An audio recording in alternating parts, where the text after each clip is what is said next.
Good morning. Thanks for joining us here at 6 o'clock. We're pretty busy this morning in terms of the weather outside, the air quality, you name it, it's happening. Yeah, a lot going on here. So aside from the ongoing air quality alert, seems like we've been dealing with that forever. We're also in for a possible severe weather threat, which is why we've deemed today a weather warn day. Right now, some of you may be seeing a little rain on your morning commute. But guys, tracking those storms, let's get to him right now on the timeline here. Yeah, and right now, showers on radar, nothing severe. In fact, we had a couple thunderstorms on radar that has dissipated now, just some light rain. Moving across portions of central Minnesota, western Wisconsin, and southeastern Minnesota. Later on this afternoon, the threat for severe storms to redevelop as soon as about 2:30, but mainly between 3 and 7 o'clock. Most of this will develop over western Wisconsin, but still the isolated threat for severe storms, hail, and damaging wind, the main threats. That's still possible here in the metro. We're right on the cusp.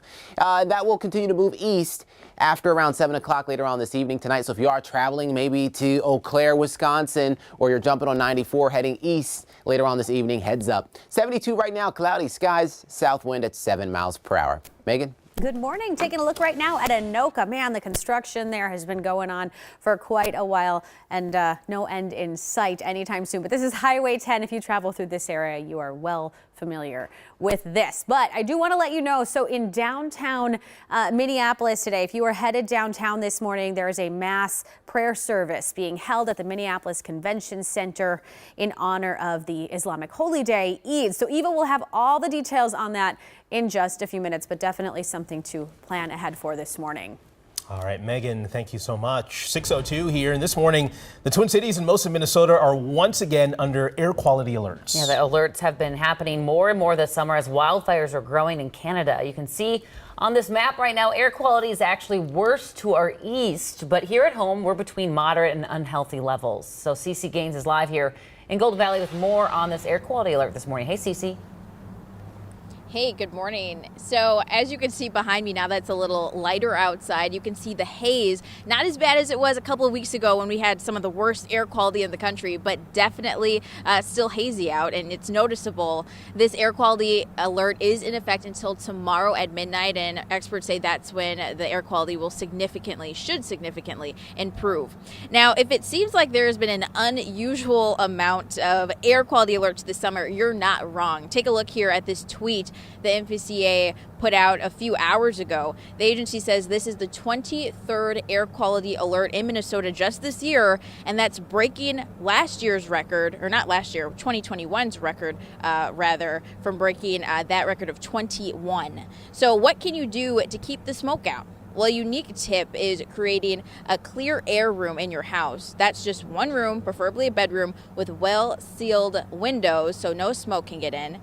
While one room with clean air is great, experts say you should really keep all your windows shut. And if you have AC, let the air conditioner run. Many heating and air conditioning companies say they're already seeing an influx in calls for service this summer. What are some proactive things we can do or reactive things that we can do to kind of help clean the air that's in our house? So it's something that we've started to see more frequently here.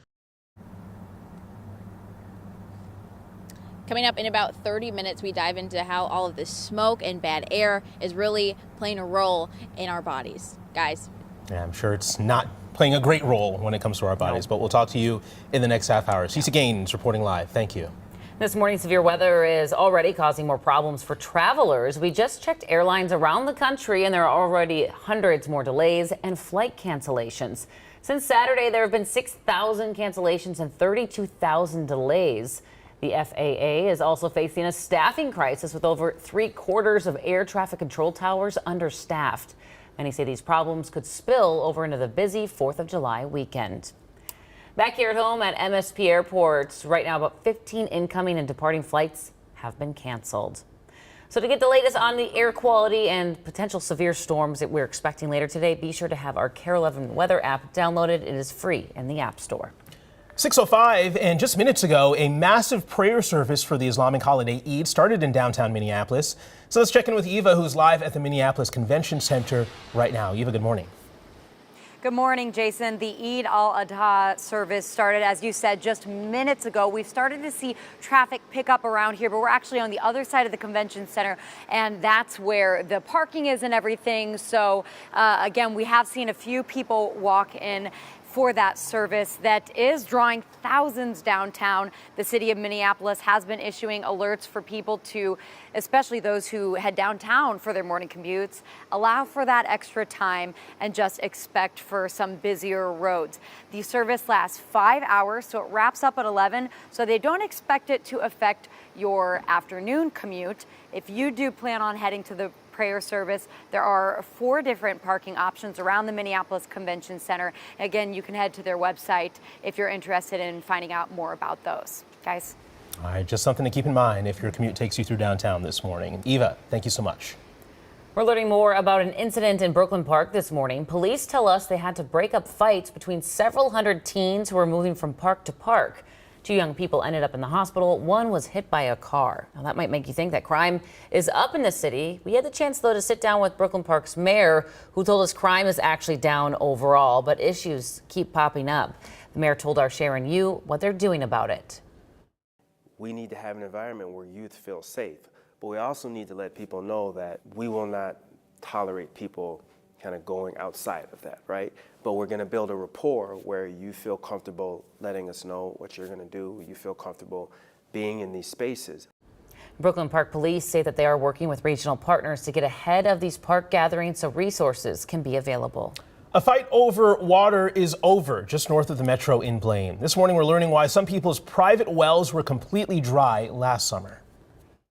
Good morning, I'm Danny Spiewak. A lot of people are talking about this story in the North Metro, with the DNR releasing a report that showed that dozens of residents last year in largely Ham Lake and also northern parts of Blaine lost their water from their private wells. And they found out that it was wells from the city of Blaine that was pumping that water away from them. And that's why they lost water, sometimes for a couple of days or even up to a week at a time.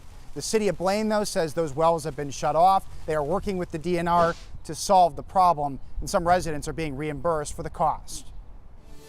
Lunds & Byerly's employees won't be striking after all. 2,500 union workers and the store have announced a tentative contract agreement. The 2-year deal includes raises for full-time and part-time workers and improved health benefits. The union will vote on the deal on Saturday. This morning, Minneapolis minor league soccer team is sending a big thank you to the public. On Sunday, they arrived at the United Premier Soccer League's division semifinals to find out their trailer was stolen. A fundraiser was started to replace the trailer and the items that were inside, and just 2 days later, they exceeded their goal with more than $19,000 raised. This will now allow them to replace tables, tents, banners, and other equipment beyond those big ticket items. Well, take a look at this. A Ring security camera almost captured the moment when lightning struck this house in Hastings, but the camera froze and powered off when it happened. The Newmans say they were just getting back home from dinner when suddenly a loud noise and flash of light appeared. They said it happened just 15 feet in front of them. It was just amazing that we were all alive, and I mean, it was scary, but what an awesome experience. You know, really, because of the fact that we're alive. So Jeff says the strike put a hole in his roof and impacted their garage door opener, irrigation system, refrigerator, and more. But the strange part here is that this isn't the first time this has happened. The Newmans say lightning struck even worse than this when the house was still under construction. They say lightning doesn't strike twice, but I guess in this case, it does. Did he go and buy the Powerball ticket? Go buy a Powerball ticket. If you're watching this morning, yes, buy that Powerball ticket. I was looking at his house. He didn't have like any big metal poles sticking up. That's odd. And for it to strike 15 feet in front of them, they're lucky that they weren't injured, because when it strikes that close, you can get in trouble. Yeah, it can be dangerous.